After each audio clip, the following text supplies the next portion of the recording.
Indo British advanced pain clinic నొప్పి మాయం surgery దూరం ఫర్ అపాయింట్మెంట్స్ 9155515563.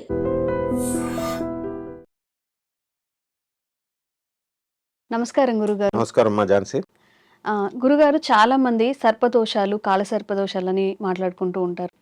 అంటే పూర్వకాలంలో అయితే మనకి లైటింగ్ సరిగ్గా ఉండేది కాదు, దీపం వెలుతురులో వెళ్లే వాళ్ళు. అప్పుడే ఏదైనా చూసుకోకుండా పొరపాటుగా సర్పాలని తొక్కితే అవి పగబడతాయి. ఇవన్నీ ఇంతకు ముందు ఉన్నాయి. ఇప్పుడు కూడా కాల సర్పదోషాలు అంటూ పూజలు చేయించుకుంటూ ఉంటారు, దానికి చాలా ప్రాధాన్యత ఇస్తూ భయపడుతూ ఉంటారు. అసలు నిజంగా కాల సర్పదోషాలు అనేవి ఉన్నాయా? తప్పకుండా ఉన్నాయి.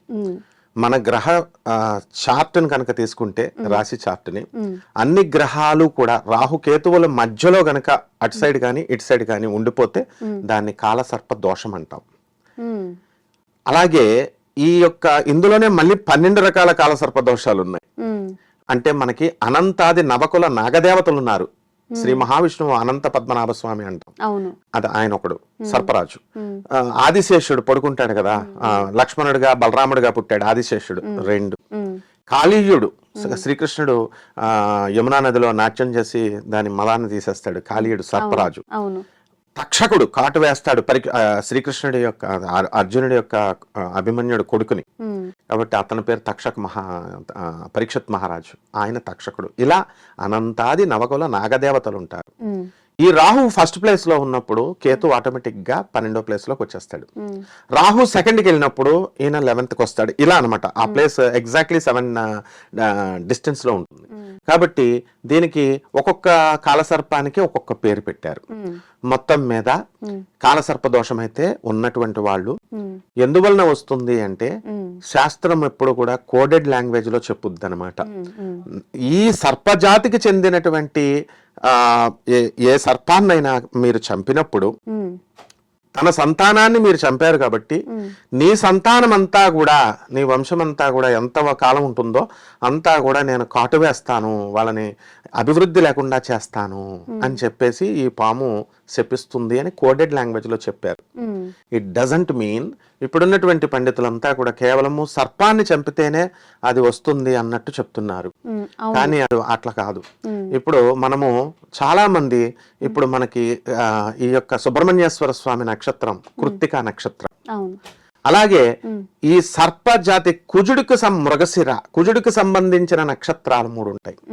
ఈ నక్షత్రాల్లో ఏ నక్షత్రం వాళ్ళనైనా మనం హర్ట్ చేసినా, వాళ్ళ డబ్బులు మనం దొంగిలించినా, వాళ్ళ మోసం చేసినా వాళ్ళ మనసు బాధపడుతుంది, వాళ్ళు శపిస్తారు ఆటోమేటిక్ గా.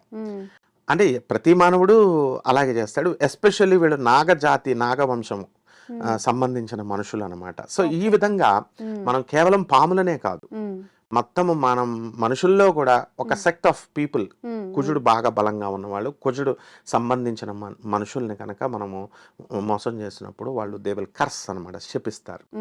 సరే, ఈ కాలసర్ప దోషాల వల్ల ఏమిటి వస్తుంది అంటే, అభివృద్ధి ఆగిపోతుంది. కొంతమందికి అసలు ఉద్యోగాలే రావు. రెండవది, ఉద్యోగాలకి వచ్చినా సరే ఎదుగుదల ఉండదు. మూడవది, వాళ్ళ ఫ్యామిలీలో ఆకస్మిక మరణాలు జరుగుతూ ఉంటాయి, యాక్సిడెంట్స్ లో మరణించడాలు ఉంటాయి. అలాగే జవహర్ లాల్ నెహ్రూకి కూడా ఈ కాలసర్ప దోషం ఉంది.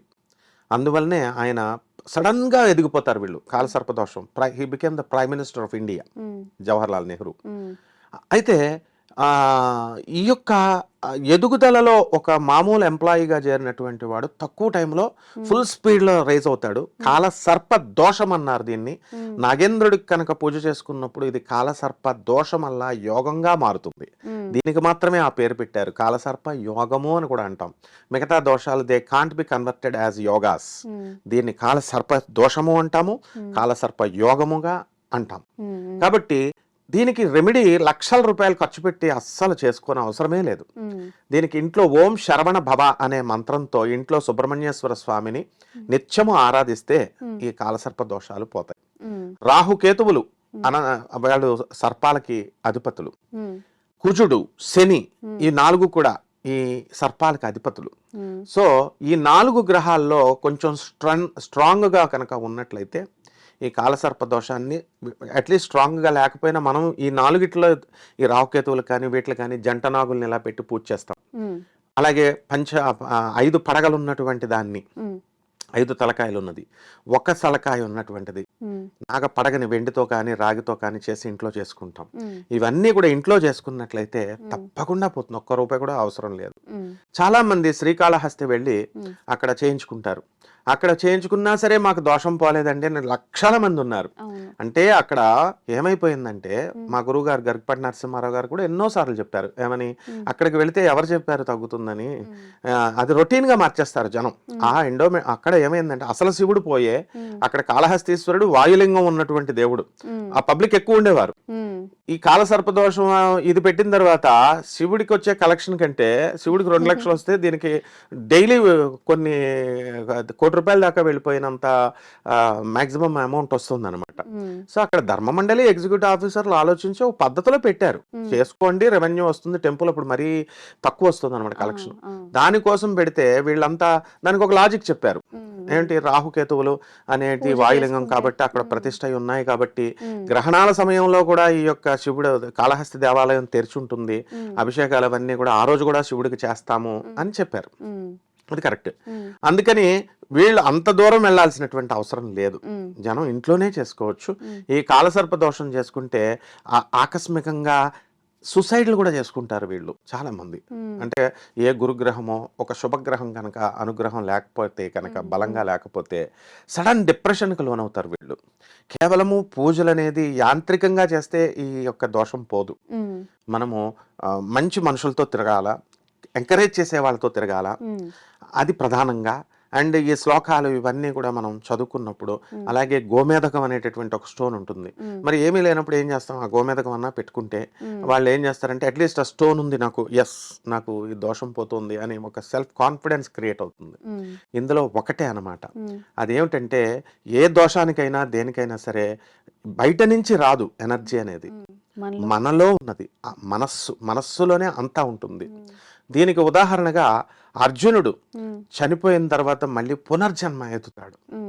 అక్కడ ఒకటే చెప్తారు, మనస్సులో అతనికి ఉండిపోయింది నేనే గెలిచాను శ్రీకృష్ణుడు అండ లేకుండా అనేటటువంటి చిన్న థాట్ అతనిలో ఉండిపోయింది కాబట్టి అది నెక్స్ట్ జన్మలో క్యారీ ఆన్ అయిపోయింది. బ్యాలెన్స్ ఎలాగైతే క్యారీ ఫార్వర్డ్ అవుతుందో కాబట్టి ఆయన మళ్ళీ జన్మ ఎత్తాడు, ఆ తర్వాత మోక్షం శివుడు ఇచ్చాడు అని చెప్తారు. అందువలన మనం ఏంటంటే ఈ కాలసర్ప దోషాలు ఇవన్నీ కూడా మనకు ఉన్నాయి అని మనసులో అనుకోకూడదు, స్ట్రెంథన్ చేసుకోవాలా. ఓం శరవణ భవ, ఓం శరవణ భవ, ఓం వల్లి దేవసేన సమేత శ్రీ సుబ్రహ్మణ్యేశ్వర స్వామినే నమః, ఇదొక్కటే మంత్రం. ఇంకా చేయగలిగితే అనంతాది నవకుల నాగదేవతాభ్యో నమః. టోటల్ సెక్ట్ ఈ యొక్క రెప్టైల్స్ సెక్ట్ అంతా కూడా, పాములు సర్పెంట్ అన్నీ కూడా పోతాయి అన్నమాట, నా దోషాలు పోతాయి. అండ్ నాగలు ఎంత మంచి అంటే మనల్ని శపిస్తాయి అని మనం అనుకుంటాం, అనుగ్రహించడంలో కూడా దేవతల కంటే ఫాస్ట్ నాగదేవత. కాబట్టి అందుకనే నాగదేవతలకి భూలోకానికి సంబంధం ఉంది. పాతాళ నాగలోకం నుంచి మనకి ఈ యొక్క ఈ పూజలు అనేవి ఎక్కువ చేస్తాం అన్నమాట. అదమ్మా గురుగారు, అసలు సర్పదోషం ఉంది అని చెప్పి చాలా మందికి ఇప్పుడు ఎలా తెలుస్తుంది మనకి సర్పదోషం ఉన్న? మీరు చెప్పినట్టు వాళ్ళ మనసు బాధ పెడితే, వాళ్ళు కోప్పడడం వల్ల, వాళ్ళ మనసు కష్టపెట్టుకోవడం వల్ల కూడా వస్తుంది అని చెప్పి మనం అది ఎలా తెలుస్తుంది మనకి? అది జ్యోతిష పండితులు మామూలుగా మనకి కుజుడు నీచపట్టిన, కుజుడు కర్కాటక రాశిలో ఉన్నాడు అనుకోండి, నీచపడతాడు, ఒక కుక్కొచ్చి కరుస్తుంది, ఇట్ ఈస్ ఎ సింబల్ నీకు నాగదోషం ఉందని. అలాగే అంటే ఇది మామూలు జనానికి మరి ప్రతి ఒక్కళ్ళు చూడలేరు కదా ఈ జ్యోతిషం చార్ట్ లో, మామూలుగా ఇది సింబల్. తరచు పాములు కనబడుతూ ఉంటాయి, కళల్లో కనబడుతూ ఉంటాయి, లేదా బయట వీళ్ళు వెళుతుంటే దారిలో వెళుతుంటే ఒక సర్పం దారిలో కనబడుతుంది, మాకు మళ్ళీ కనబడకూడదు అని దండం పెట్టుకోవాలి మనం సుబ్రహ్మణ్యేశ్వర స్వామిని. అలాగే ఈ యొక్క కాలసర్ప దోషాల్లో చార్ట్లో మిగతా గ్రహాలన్నీ కూడా ఇందాక నేను చెప్పినట్టుగా రాహు కేతువులు మధ్యలో పడిపోయినా, అలాగే శని కుజుడు ఇద్దరు కూడా సర్పరూపాలు కాబట్టి ఆ శని మనకి ఆ చూపు దృష్టి అనేటటువంటిది శుభగ్రహాల పైన ఉన్నా, ఇలా అనేకమైన ఫ్యాక్టర్స్ ఉంటాయి, టెక్నికల్ ఫ్యాక్టర్స్. ఇది జ్యోతిష పండితుల వరకు ఇది చూసేవాళ్ళ వాళ్ళకి. కానీ కామన్ మ్యాన్ కి ఎలాగంటే రిపీటెడ్ యాక్సిడెంట్స్ జరుగుతున్నా, పాములు కల్లోకి వస్తున్నా, నేల మీద చిన్నపిల్లలు వాళ్ళ పిల్లల దెబ్బలు తగులుతున్నా, ఇవన్నీ కూడా సింబల్స్ అన్నమాట. కాబట్టి మన పేరు మీద ఉన్నటువంటి స్థలం అమ్మాలి అని ఎంత ట్రై చేసినా అమ్ముడవదు. ఒకవేళ అమ్ముడైనా అంత రేటు మనకి రాదు. మనం కొనాలనుకున్న సైట్ ఎక్కువ రేటు చెప్తారు, అమ్మేటప్పుడేమో అమ్మేటప్పుడేమో తక్కువ రేటు. నెక్స్ట్ ఏమో ఈ వీళ్ళు స్థలం కొందామన్నా అవతల వాళ్ళు ఈజీగా కొనేస్తారు, కానీ వీళ్ళు మాత్రం పాపం కొనలేరు. Okay okay. ఇలా కొన్ని ఉద్యోగంలో కొన్ని ప్రాబ్లమ్స్. అండ్ రిపీటెడ్ గా నీకు ఒక ఎగ్జాంపుల్ చెప్తాను. నా శిష్యుడు ఒకడు, గురుగారు నేను 120 సార్లు పోలీసు వాళ్ళు నన్ను పట్టుకున్నారు అన్నాడు. ఎందుకురా అంటే ట్రాఫిక్ చలానా. ఇది అనమాట సింబల్. కాలసర్పదోషం ఉంటే పోలీసు వాళ్ళ చేత చిన్న చిన్న కారణాలతో ట్రాఫిక్ చలానాలు 3 ట్రిబుల్స్ వెళ్ళడమో, లేకపోతే లైసెన్స్ లేకుండా వెళ్ళడమో, ఇలా ఆ యొక్క ఇంటెన్సిటీని బట్టి డిఫెన్స్ వాళ్ళ చేత, పోలీస్ వాళ్ళ చేత, ఆ తర్వాత సెక్యూరిటీ గార్డ్స్ చేత ఎవరికైతే అవమానాలు జరుగుతాయో, లేకపోతే వాళ్ళ దగ్గర నుంచి ఇది జరుగుతుందో, ఇల్ ట్రీట్మెంట్ జరుగుతుందో, అది సింబల్. Okay okay. చాలా చక్కగా తెలియజేశారు గురుగారు. అంటే కొంతమందికి ఏంటంటే మనం ఫస్ట్ మాట్లాడుకున్నట్టు వాళ్ళ తల్లిదండ్రులు ఎవరైనా పాముని చంపున్నా గానీ తొక్కి ఉంటే అది మనకి ఫార్వర్డ్ అవుతుంది అనుకున్నారు, కానీ ఈ రోజు మనం ఒక కొత్త కాన్సెప్ట్ అయితే తెలుసుకున్నాం. ఎగ్జాక్ట్లీ, ఇది శాస్త్రంలో ఉన్నది, నేను కొత్తగా చెప్పింది కాదు. We have to analyse it. ఇప్పుడు వంశంలో ఎవరో ఎప్పుడో 7 తరాలు 10 తరాలు వాళ్ళు చేసిన అది క్యారీ, ఇప్పుడు ఆస్తులు ఎలాగైతే వంశానికి ఇస్తామో వాళ్ళ వంశానికే కదా ఇస్తారు, బయట వాళ్ళకి ఇవ్వరు కదా properties. At the same time కర్మలను కూడా చేసిన ప్రతి కర్మని, నాట్ ఓన్లీ సర్పదోషం కుజదోషం ఇవి కాదు, జీన్స్ అంటాం డిఎన్ఏలో. ఇవాళ ఇప్పుడు తాతకి యాక్సిడెంట్ లో చనిపోయాడు అనుకో, కుజుడు బాగాలేదు ఫర్ ఎగ్జాంపుల్, కాలసర్పదోషం ఉంది, తప్పకుండా కొడుకులకు 4 కొడుకులు ఉంటే ఎవరో ఒకరికి వస్తుంది అది. అలాగే 4 కొడుకుల్లో 4 × 4 16 సంతానం పెట్టారనుకో, వీళ్ళల్లో మనవాళ్ళలో ఖచ్చితంగా 2-3 కన్నా వస్తుంది. దిస్ ఇస్ కాల్డ్ జీన్స్ అంటాం మనం సైన్స్ లో. ఇదే భావము అంటాం జ్యోతిష్ శాస్త్రంలో. ఇది క్యారీ ఫార్వర్డ్, కాలసర్పదోషం ఈ విధంగా క్యారీ ఫార్వర్డ్ అవుతుంది అనమాట. చాలా మంచి విషయాలు తెలియజేశారు గురుగారు. ధన్యవాదాలు. ధన్యవాదాలమ్మా.